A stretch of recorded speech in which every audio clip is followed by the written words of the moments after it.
Olha, é com muito prazer que eu convido o nosso próximo palestrante. Ele tem um MBA pela Columbia University, já foi executivo do Banco Garantia, é integrante do Conselho de Administração do Grupo Ultra, que controla a Ipiranga, Texaco, Ultragás, é fundador e integrante do Conselho de Governança do Instituto Milênio, é também fundador e presidente do Instituto Ludwig von Mises Brasil, e o fato mais notório dele é que ele é meu irmão, né? Lógico. Chamar aqui Hélio Beltrão. Vamos lá.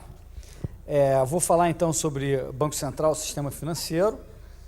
Começo com uma apresentação um pouco histórica e teórica sobre moeda, para a gente entender melhor o contexto, e vou discutir sobre o nosso cenário atual, o que está acontecendo no mundo e o porquê a estrutura do sistema financeiro é tão perigosa e porque a gente está tendo crise.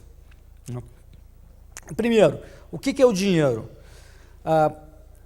Não é a mesma coisa que riqueza. Muitas vezes a gente fala, pô, o cara tem muito dinheiro e tal, a gente confunde o conceito de riqueza com o conceito de dinheiro em si, né? Quando a gente fala de riqueza, nós estamos querendo dizer os bens que uma pessoa tem, ações, imóveis, um computador, uma moto ou qualquer coisa do tipo. Esses são os bens. O que você precisa ter de dinheiro, geralmente é uma fração pequena do que você tem de bens. O dinheiro você utiliza para fazer as suas trocas do dia a dia. Você não precisa ter uma porção grande dos seus ativos em dinheiro. Então, são duas coisas diferentes, riqueza e dinheiro. Como é que era antes do dinheiro, né? Aí tem um quadrinho para mostrar, né? Tem um homem das cavernas falando, eu queria ter uma pedra, o outro eu queria ter um pedaço de pau. E começou aí a economia de mercado, a vontade de trocar começou aí. Nesse momento não havia dinheiro ainda e a troca se dá por escambo, que, como o Walter Block falou, exige uma coincidência de vontades entre as partes para que elas consigam fazer essa troca, né? E essa troca existe porque trocas são fundamentais, cada um de nós é bom em uma coisa ou outra e nos especializamos então nisso. E com a nossa produção, com a nossa produtividade, a gente então usa para trocar com outras pessoas, né? Então, antes do dinheiro, você tinha que fazer com escambo e essa coincidência de vontade para a coisa acontecer. Um pouquinho depois, com o desenvolvimento um pouco melhor do mercado, você começa a ter o que eu chamo de proto-moedas. E um exemplo que eu queria citar é de Tenochtitlan, que era a capital do Império Azteca, no século XIV. É uma cidade gigantesca, de 200 mil habitantes à época, era a terceira maior cidade do mundo, no meio desse lago aí, o Texcoco, o império era um império grande, essa era meramente a capital. Essa cidade está hoje, a cidade do México está exatamente em cima dela, né?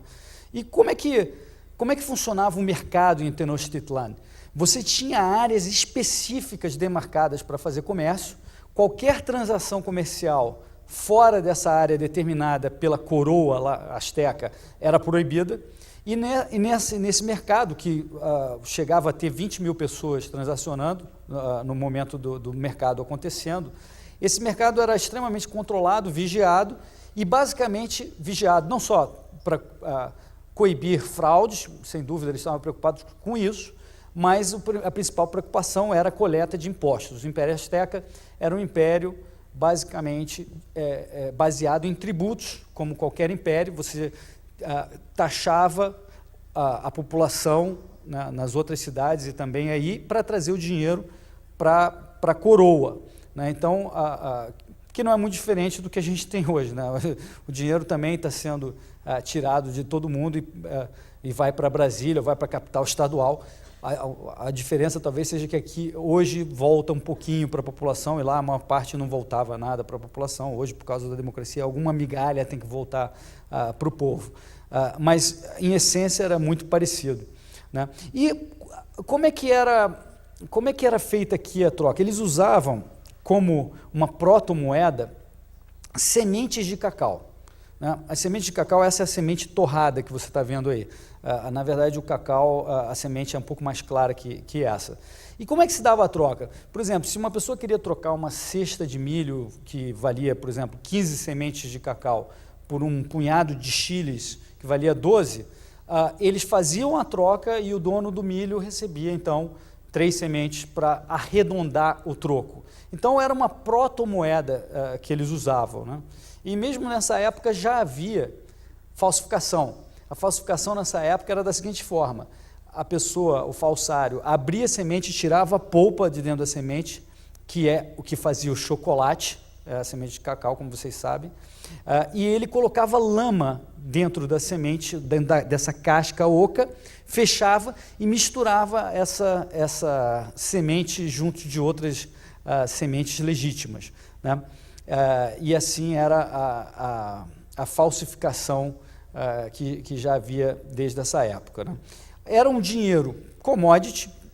Por que dinheiro um proto-dinheiro commodity? Porque você pode usar, como eu te falei, na verdade a palavra chocolate vem daí, chocoatl, e nahuatl, que é a língua que os astecas usavam, choco, se não me engano, é amargo e atl é água, e aí eles faziam essa água amarga que eles podiam utilizar, né?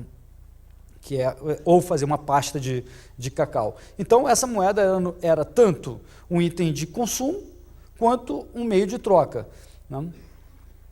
E possuía valor intrínseco e podia, se por acaso o mercado tinha algum problema, claro que a semente de cacau valia mais como moeda, mas se por acaso tivesse algum problema no mercado, uma superprodução ou algo do tipo, você podia sempre consumir essa moeda, né? E para um bem virar um meio de troca, né, exige uma série de qualidades, né? Alguns dos bens que costumam virar moeda são aqueles que já são demandados, já são bem demandados no mercado, são melhor divisíveis, como o Walter também falou. Por exemplo, o ouro, quando você parte, ele mantém a mesma valor, aquela fração parte mantém o mesmo valor. E, por acaso, a semente de cacau não é uma boa moeda nesse sentido, porque você não pode partir a semente no meio. Alguns bens são mais duráveis, e como o Karl Menger falava, um bem que já é demandado e que passa a ser usado como uma proto-moeda, ele passa a ter mais valor como moeda, e essa espiral de cada vez mais que ele é usado como moeda, mais gente quer utilizá-lo, essa espiral leva à adoção de um bem ou dois como moeda, né? Bom, várias moedas surgiram ao longo da história, primitivas. Sal na Abissínia, no Império Romano também, vem daí a palavra salarium, né, que os soldados romanos eram pagos em sal, né?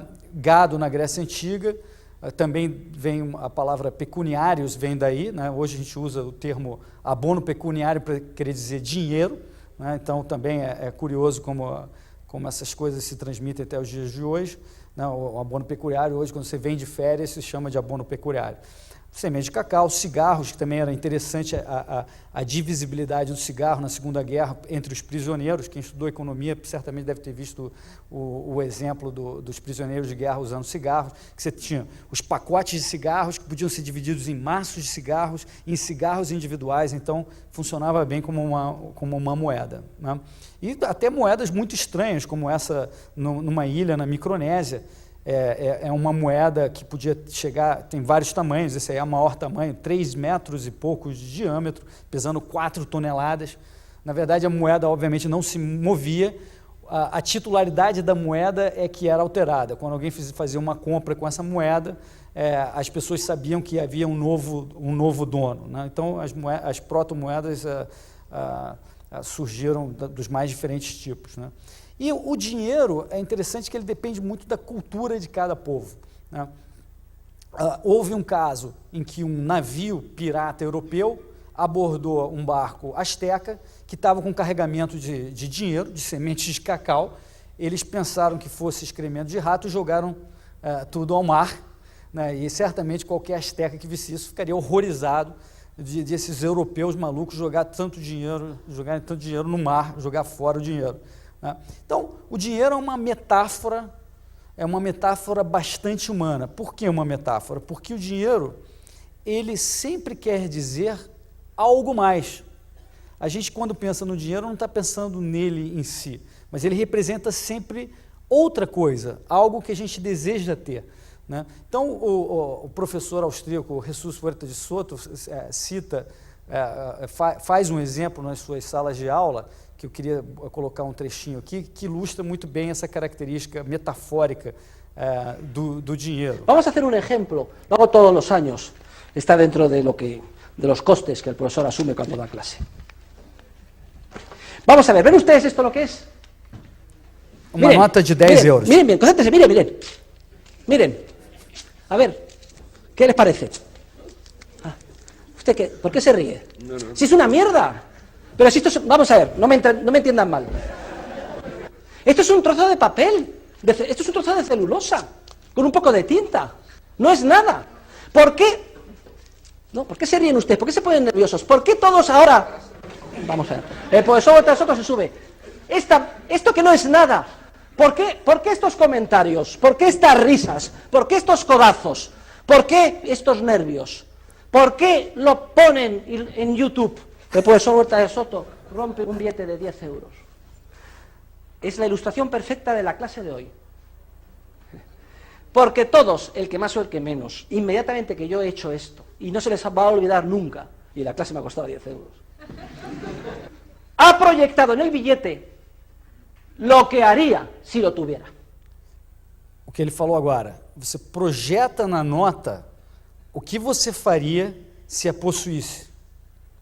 Então, por isso que nós ficamos horrorizados quando a gente rasga um pedaço de papel que não vale nada com um pouco de tinta, porque a gente projeta no papel aquilo que a gente poderia fazer com ele. E eu acho que esse exemplo é bastante ilustrativo de como funciona a moeda, né? Desde o século XIV, Buridan já tinha identificado as principais características de uma boa moeda. Ele falou bastante de intercâmbios que são benéficos, e trocas e tal, mas ele disse sobre o dinheiro que ele surge naturalmente de uma commodity no mercado, e o mercado escolherá esse dinheiro como meio de troca, normalmente um metal que possuir as melhores qualidades para esse fim, né? E ele dizia que, na opinião dele, para virar moeda, ele tinha que ser portátil, quer dizer, tem que ser fácil de transportar, tem que ter alto valor por unidade de peso. Por quê? Porque você precisa, por exemplo, comprar uma vaca. É muito melhor comprar uma vaca com dinheiro que você consiga segurar na mão. Então, quanto maior o valor por unidade de peso, mais facilitam as trocas, né? E tem que ser durável, né? Então, o Buridan, assim como depois Mises e Menger e outros, ele tirou a moeda do âmbito do Estado. Vários outros economistas, antes intelectuais, achavam ou defendiam que o dinheiro dependia do Estado, e o Buridan, desde o século XIV, já mostrou que isso não era necessário, né? O ouro, há 4.500 anos atrás, ele ganhou essa competição. O ouro e a prata, para pequenos valores, ganhou essa competição no livre mercado de moeda, né? O ouro tem uma série de vantagens. Na verdade, há 4.500 anos atrás, as pessoas trocavam pedaços de ouro, lingotes de ouro, né? Ainda não existia moeda como a gente conhece hoje, né? Nesse formato aqui redondinho, eu vou falar já nisso. Mas o ouro ganhou, onde quer que o ouro tivesse presente, onde quer que tivesse lá a sua mina de ouro, ele estivesse sendo usado, ele ganhou a competição no livre mercado pela moeda. O ouro é extremamente difícil de falsificar, porque não havia nenhuma substância que fosse tão densa quanto o ouro. Mesmo o chumbo, que a gente está acostumado a dizer que é muito pesado, ele tem metade da densidade do ouro, ou seja, ele pesa, para o mesmo tamanho, ele pesa metade do que o ouro. Uma simples medição na sua mão atesta a qualidade do ouro como moeda, né? E aí o Nadal também está mostrando o que se fazia muito antigamente, o teste de morder. O ouro é macio, você também, com uma simples mordida, você veria se o ouro cedeu, aquele ouro é legítimo, você consegue entender a pureza nesse sentido, né? E o Djokovic também, quando perde, ele morde outras coisas, mas a raquete não é de ouro. Bom, há mais ou menos 2.500, 2.600 anos, passou a surgir esse formato de moeda que eu mostrei para vocês, que teve uma grande vantagem. Ele passou a ter um formato, um peso uniforme, um peso comum. Então, você passou a ter vantagens. Você, a cada troca, não precisava pesar aquele ouro. Se você acreditava na qualidade daquela moeda, você sabia que aquela moeda continha uma certa quantidade de prata ou de ouro, ou na Lídia, onde se diz que foi inventado, alguns dizem que foi na Egina, outros dizem que foram na Lídia as moedas eram de elétron, que é uma mistura que ocorre naturalmente na natureza entre ouro e prata, né?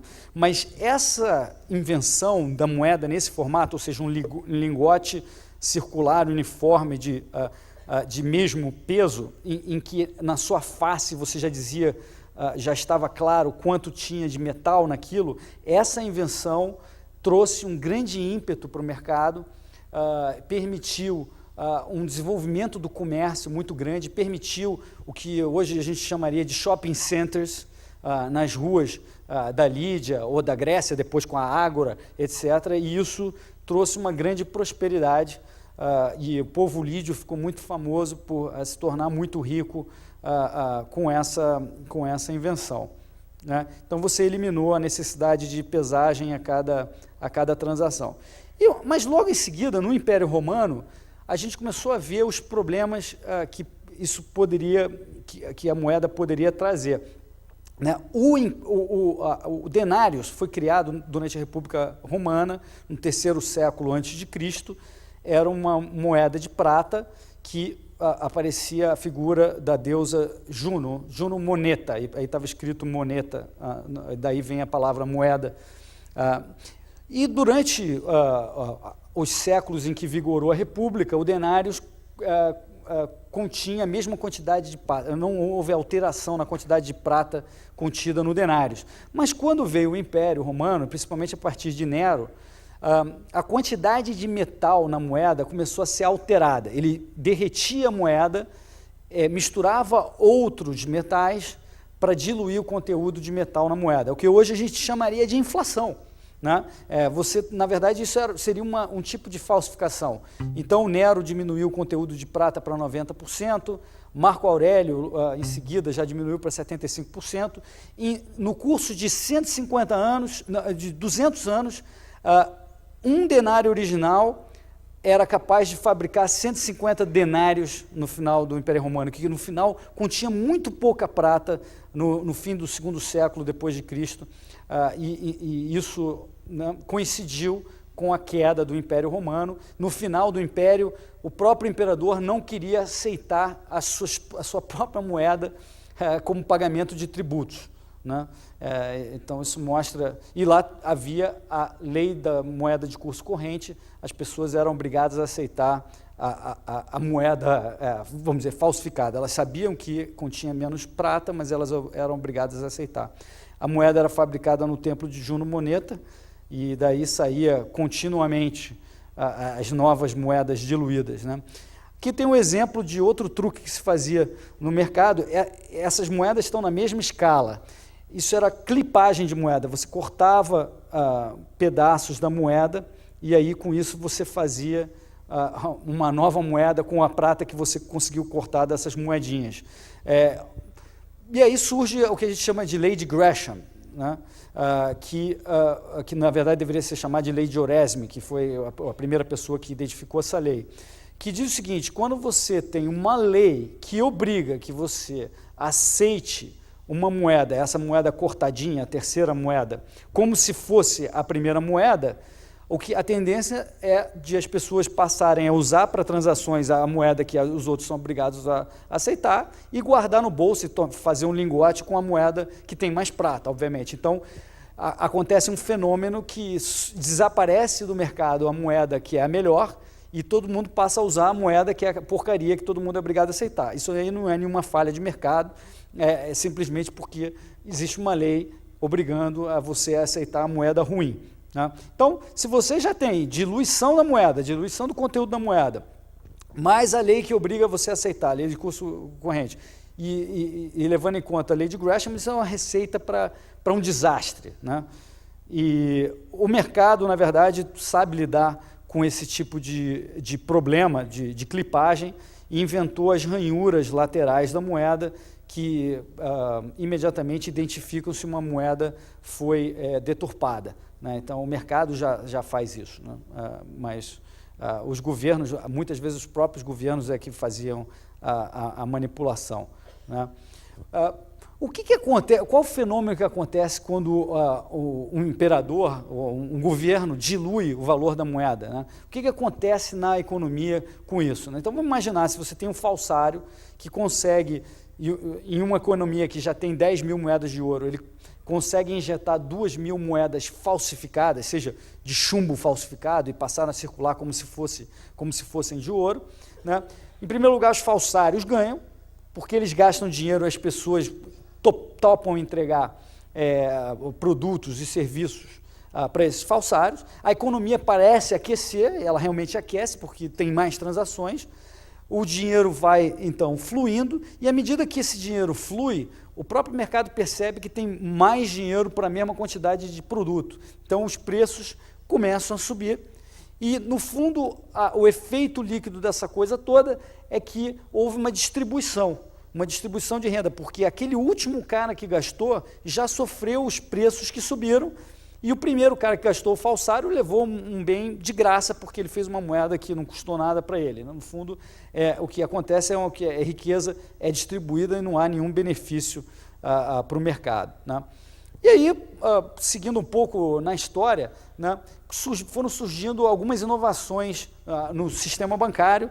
A primeira delas, eu acho que podemos dizer que foi feita por essa Ordem dos Templários, que era uma ordem militar religiosa envolvida com a Guerra das Cruzadas. Ela foi fundada em Jerusalém, mas eles tinham 800 castelos ao longo da Europa, ao largo da Europa, e as pessoas, como castelos fortificados, então, as pessoas que tinham algum dinheiro, moedas de ouro, lingotes de ouro, prata, depositavam o seu dinheiro com os templários, e os templários ofereciam um serviço muito interessante. Para aquelas pessoas que queriam viajar ao largo da Europa ou ir participar das cruzadas, era muito arriscado você viajar na Europa nesse tempo, e você podia ser roubado nesse caminho. Então, se você depositasse, por exemplo, seu dinheiro no Castelo dos Templários em Paris, você recebia um certificado dizendo que você tinha direito àquela quantidade de dinheiro, e você poderia ir sacando esse dinheiro ao longo do caminho, porque eles tinham castelos em toda a Europa, até o caminho para Jerusalém.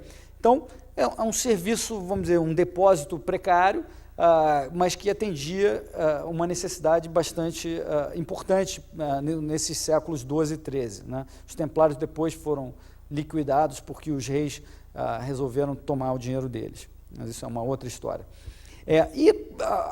O tempo passando, uma coisa que acontecia muito na Europa da Alta Idade Média e em seguida, eram as feiras que constantemente aconteciam, e os italianos, em especial, desenvolveram muitos serviços de crédito e serviços financeiros.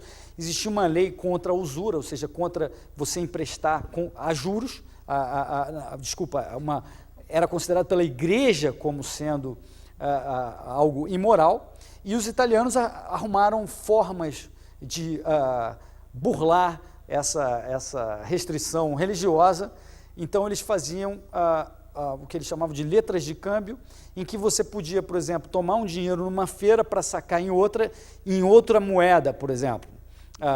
Você tomava dinheiro em florins e tinha que pagar em ducados, etc. E na conversão da taxa de câmbio, você colocava os juros, e a igreja não percebia que isso, no fundo, era um empréstimo disfarçado, né? E essas letras de câmbio, muitas vezes, passaram a ser circuladas também, compradas e vendidas, as próprias letras de câmbio, não o dinheiro em si que estava, por exemplo, depositado com esses banqueiros italianos, né? E daí vem a palavra banca, porque eles nessas feiras europeias colocavam banco, e daí vem o termo banco, né? essa negociação dessas letras de câmbio parece um pouco, ou é o primórdio do que hoje a gente considera a reserva fracionária. Você tinha lá o dinheiro com o banqueiro, mas você também tinha o certificado sendo transacionado, então isso lembra um pouco a questão da moeda, da reserva fracionária. Outra invenção que é muito importante para a questão da moeda é o papel moeda, que a gente está acostumado hoje, né, a nossa fotinha da garopa, da onça pintada, né?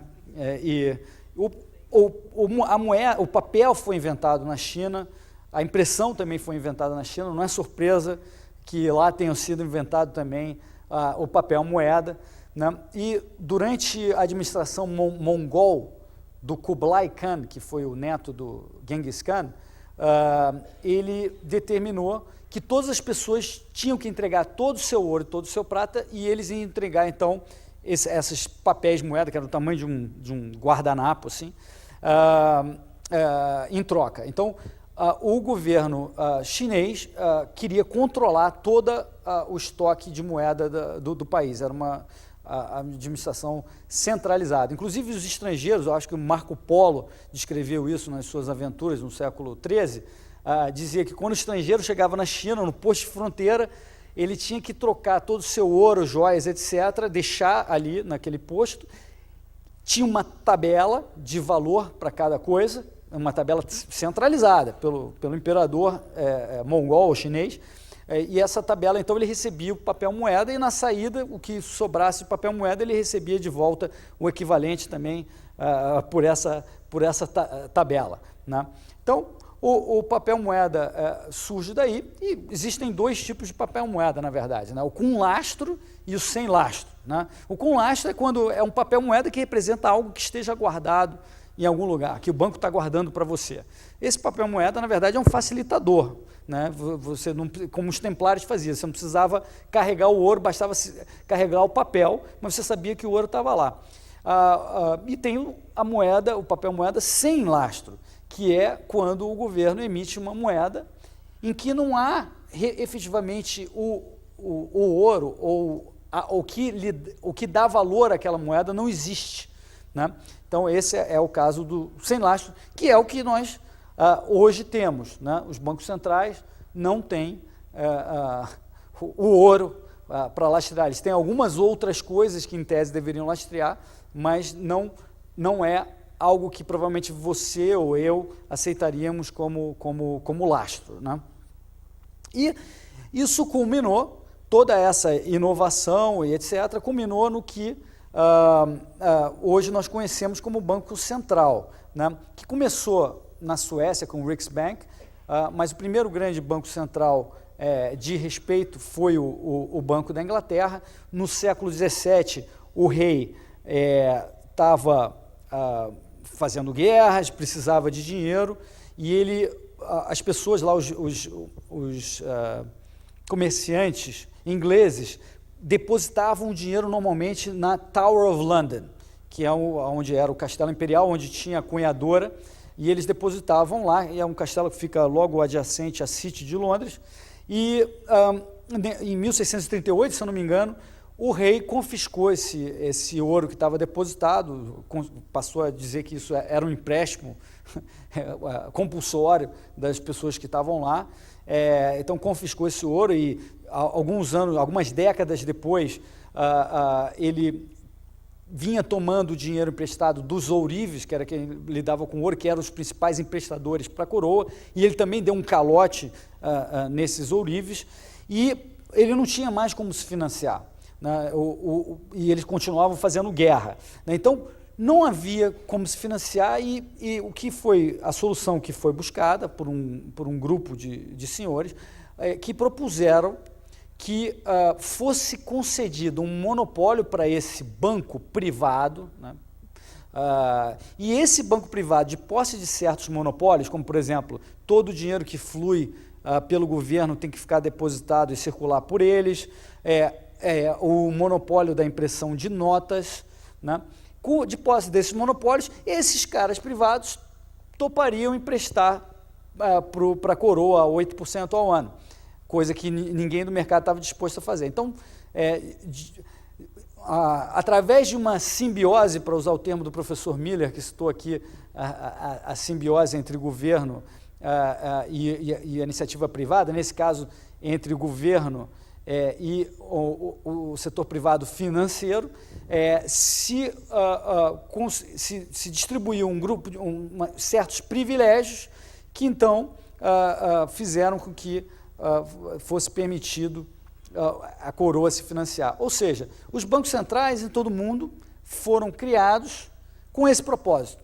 É uma forma de tirar algo do povo, né, que tem que pagar mais caro, porque vai sofrer as consequências desses privilégios dados pela coroa, e esses financistas, então, ganhavam dinheiro a mais, e, portanto, valia a pena esse sistema que beneficiava tanto a coroa quanto a eles próprios. E não é por outro motivo que os nobres e vários membros da coroa, em seguida, passaram a ser acionistas também do Bank of England, porque ninguém é de ferro. Então, o Banco Central, em todos os lugares, é fruto dessa intervenção, dessa concessão de monopólios. Não tem nada a ver com o que hoje a gente fala que é a função do Banco Central, que seria ser o guardião da moeda, proteger o valor de compra da moeda, supervisionar e garantir a estabilidade do sistema financeiro, gerenciar a economia para que ela não tenha crises. Essa é a racionalização que hoje se atribui às funções do Banco Central. Mas o Banco Central, em todos os lugares, não surgiu por nenhum desses motivos. Surgiu para arrumar uma forma de o rei seguir conseguindo dinheiro barato, né? E aí, né, com esse monopólio da cunhagem, de posse desse Banco Central, com a lei da moeda de curso corrente, que obriga todo mundo a aceitar essa moeda com a foto do rei, né? Por isso que tem nas moedas cara e coroa, a gente chama isso porque é a moeda soberana, né? A coroa do rei, né? E outros privilégios, como, por exemplo, o governo permitir que o Banco Central, ou até os bancos que passam a trabalhar com o Banco Central, possam não pagar os resgates de depositantes em certos períodos, sem quebrar. Ou seja, uma empresa normal, você não consegue pagar suas obrigações, deveria quebrar. Um banco, e várias vezes durante a história, não tinha condições de pagar suas obrigações e o governo permitia que eles seguissem operando com a mesma gestão, etc., instituía feriados bancários, etc., e não precisa trocar de dono, não precisa quebrar.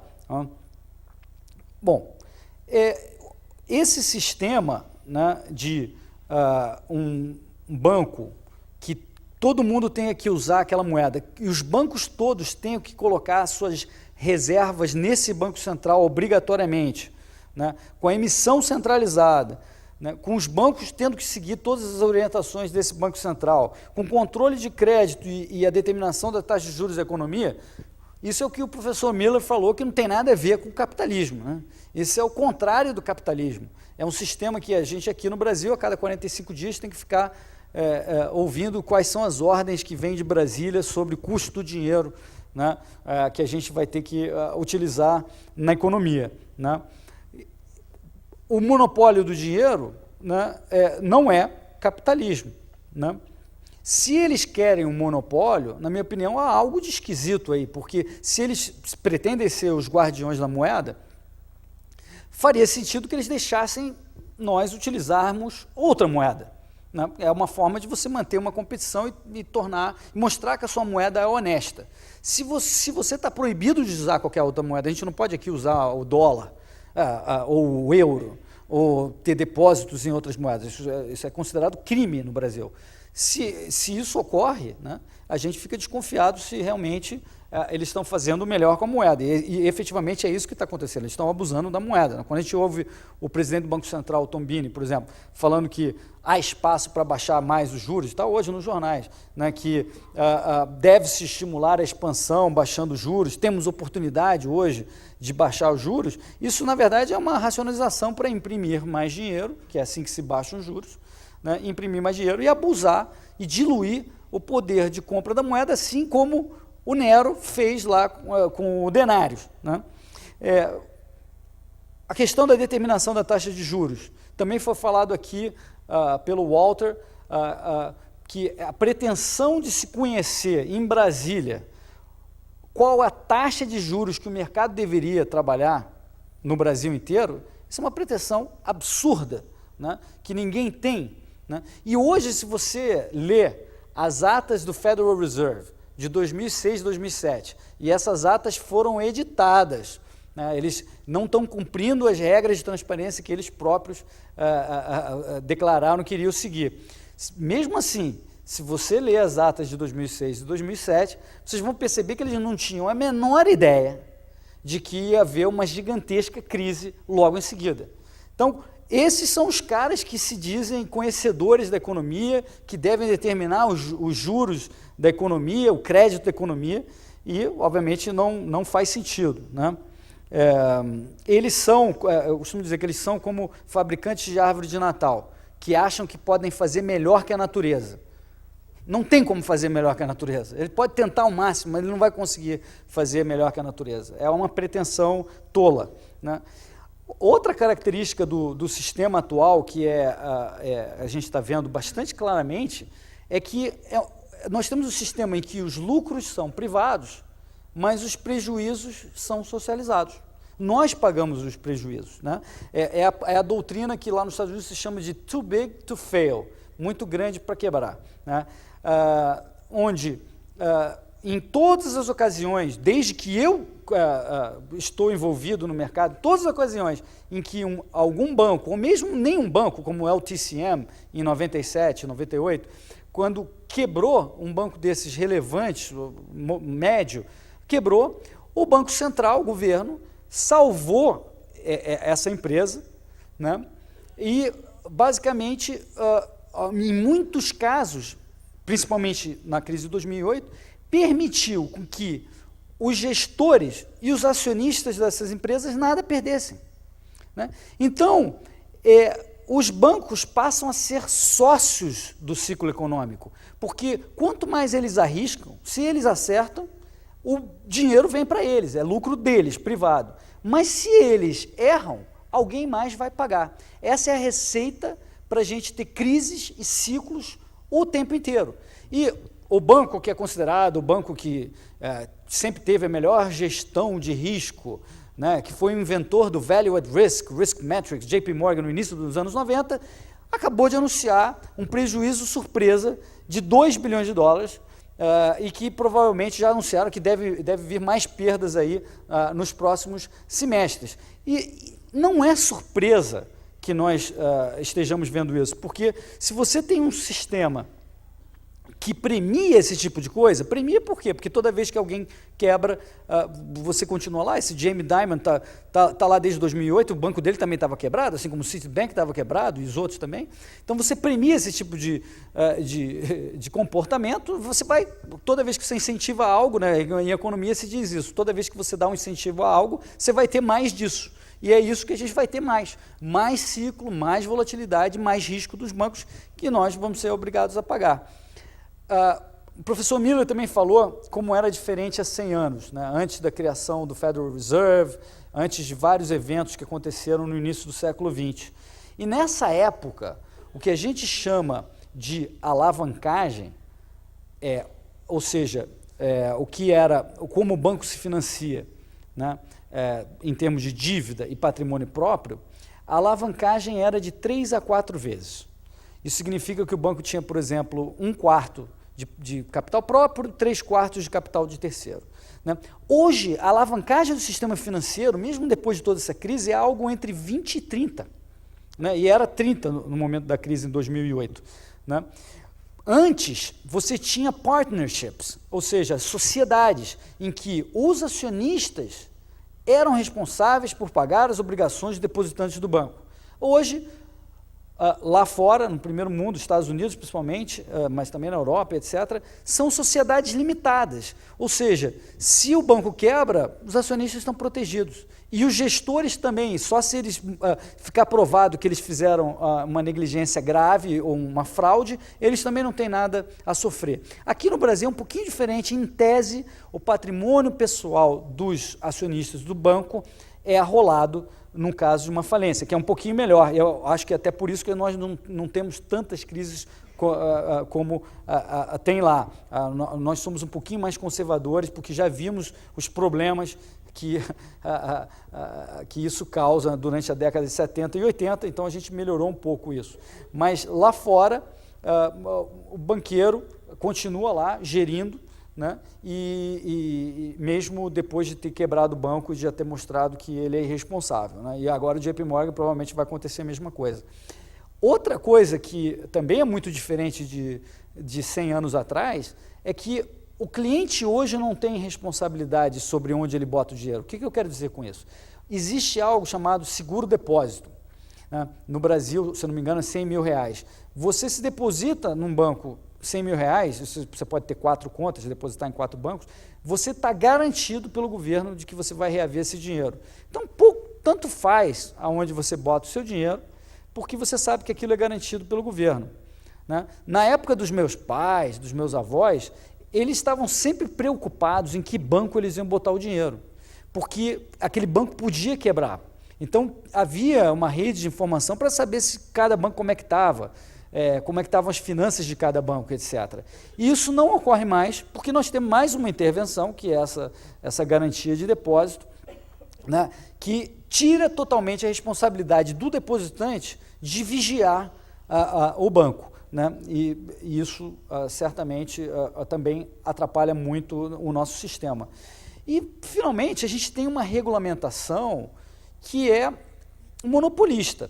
Existe um órgão que é o responsável por, em tese, monitorar o sistema, que é o Banco Central, né? Mas existe uma teoria econômica, que é a teoria da captura, que diz que se existe uma agência monopolista, como, por exemplo, o Banco Central, a tendência é que aqueles que são regulados, os bancos, no caso, capturem essas agências e façam parte dessas agências para que eles tenham uma vida boa. Né? E essa teoria da captura acontece na prática sempre. Né? Então, para entender a crise econômica, a gente está vendo na Europa, né, que tem até protestos nas ruas, até suicídios, não adianta só ler os jornais, etc. Você tem que conhecer as causas fundamentais, os incentivos fundamentais que o sistema financeiro possui. Né? A regulamentação financeira sempre foi reativa.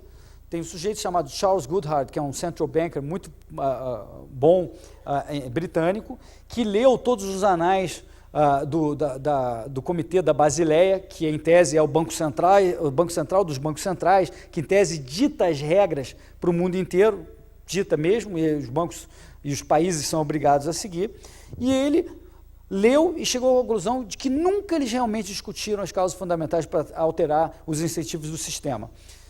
A Basileia, na verdade, começou a ter mais participação depois da crise brasileira de 82, por incrível que pareça. Quando o México e o Brasil quebraram, em 82, o Citibank, boa parte de Wall Street, quebrou junto, né? E o Congresso americano ficou chocado como poderia ocorrer que um país lá periférico, pequeno, como o Brasil e México, quebraram o sistema financeiro americano e enviaram o Paul Volcker para arrumar um jeito de aumentar o capital dos bancos, porque estava demonstrado que o capital dos bancos estava muito pequeno, não podia ser isso, né, que um pequeno país quebra o Wall Street.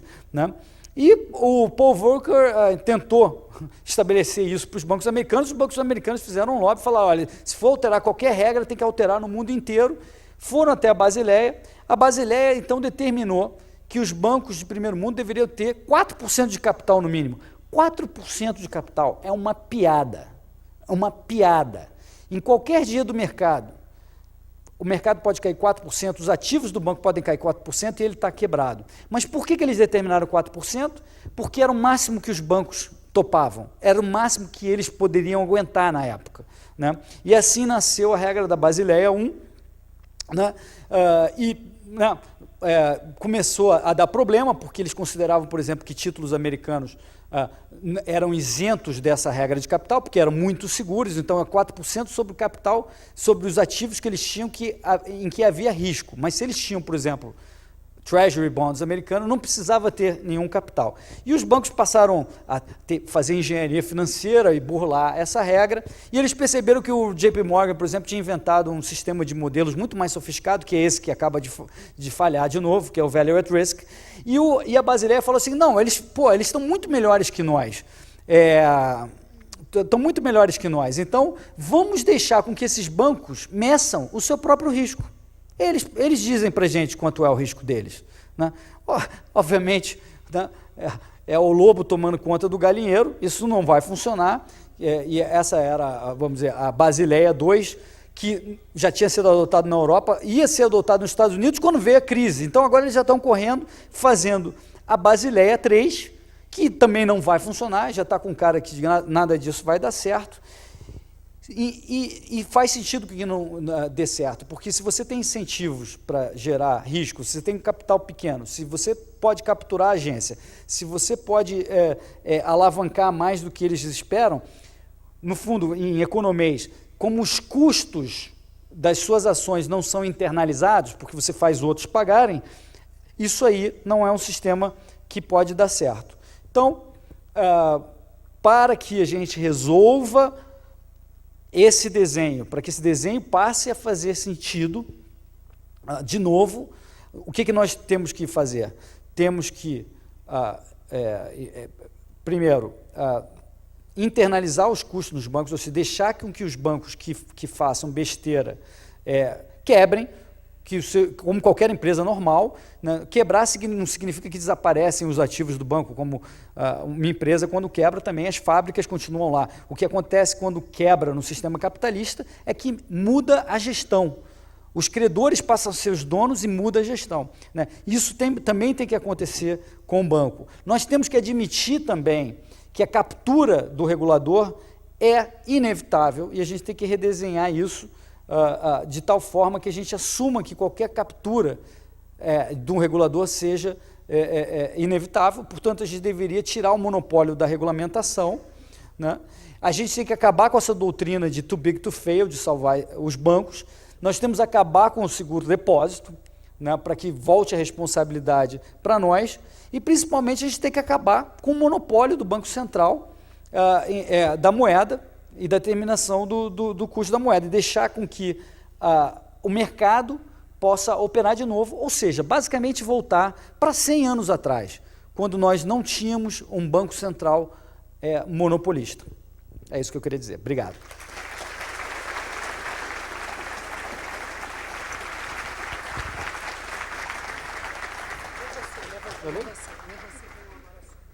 Uma pergunta aqui. Na sua opinião, poderia existir reserva fracionária no mercado financeiro desregulamentado? Eu imagino que existiria essa possibilidade, né? A reserva, esse é um tema muito debatido dentro da escola austríaca. Existem os austríacos que são a favor de 100% de reserva, ou seja, que o banco só seja permitido emprestar o que ele intermediar empréstimos, né, que ele não seja capaz de criar moeda, e tem outros que advogam que você poderia permitir se isso acontecer no contexto de livre mercado. Eu imagino que se hoje nós implementássemos essas sugestões que eu dei aqui, eu imagino que hoje não haveria uma ruptura e passaríamos do dia para a noite para um sistema de 100% de reserva fracionária. Existiria ainda a reserva fracionária, mas eu, na minha opinião, mudaria dramaticamente a lógica do sistema, porque como a responsabilidade voltaria para nós, Eu, pelo menos pessoalmente, digo que eu não toparia colocar meu dinheiro num banco que tivesse 5% de capital, nem 10% de capital, nem 20% de capital. Eu acho que eu colocaria, se eu queria ter o meu dinheiro protegido, se aquilo era a minha segurança, a minha moeda que eu estou precisando usar ao longo dos próximos dias ou meses, ou a minha poupança, eu não colocaria num banco que não tivesse muito próximo de 100% de reserva.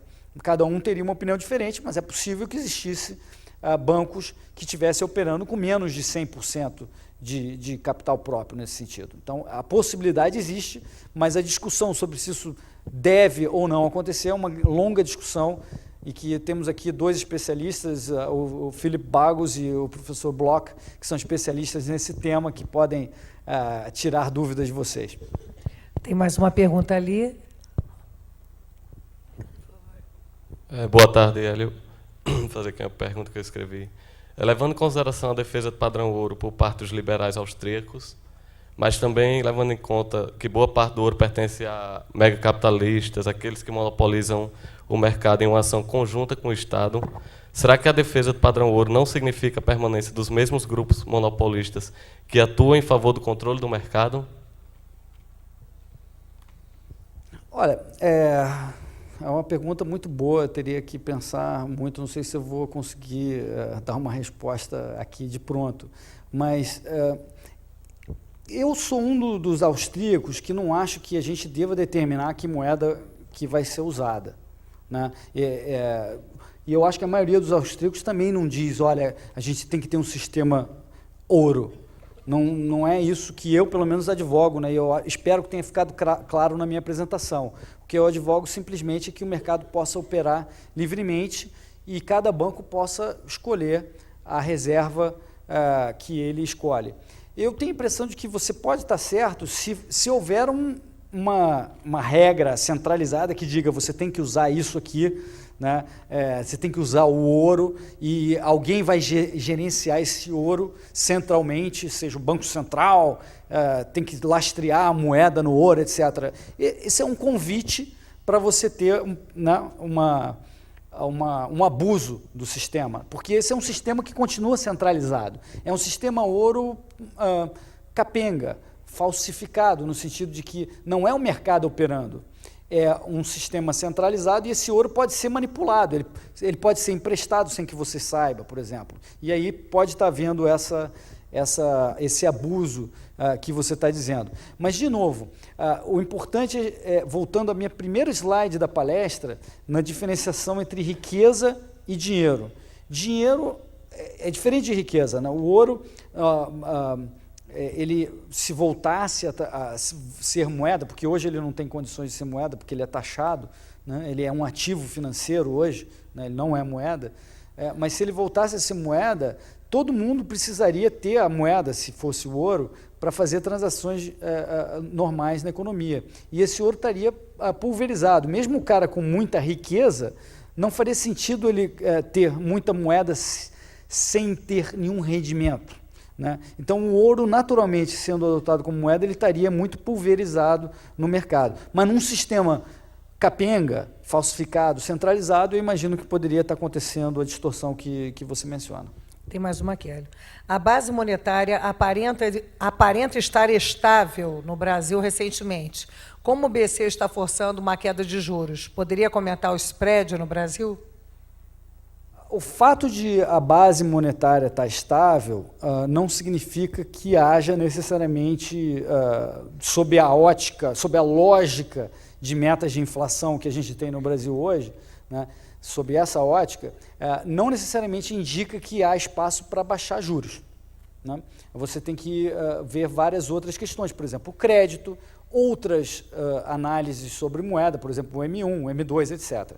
Então, só o fato da base monetária estar estável não seria uma permissão, sobre a lógica de meta de inflação, para você baixar juros, né? A nossa inflação está extremamente alta, ela foi de 6,5% no ano passado no indicador oficial, né, que por coincidência bateu exatamente na meta, depois de alterada a metodologia, né?